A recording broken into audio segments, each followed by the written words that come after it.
صحیح بخاری حدیث نمبر 335۔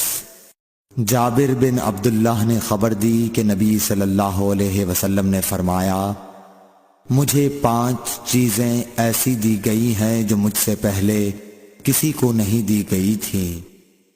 1 مہینے کی مسافت سے رعب کے ذریعے میری مدد کی گئی ہے،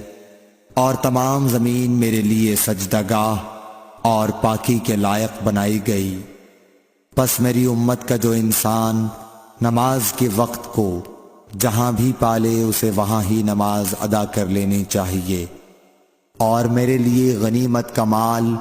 حلال کیا گیا ہے، مجھ سے پہلے یہ کسی کے لیے بھی حلال نہ تھا، اور مجھے شفاعت عطا کی گئی، اور تمام انبیاء اپنی اپنی قوم کے لیے مبعوث ہوتے تھے، لیکن میں تمام انسانوں کے لیے عام طور پر نبی بنا کر بھیجا گیا ہوں۔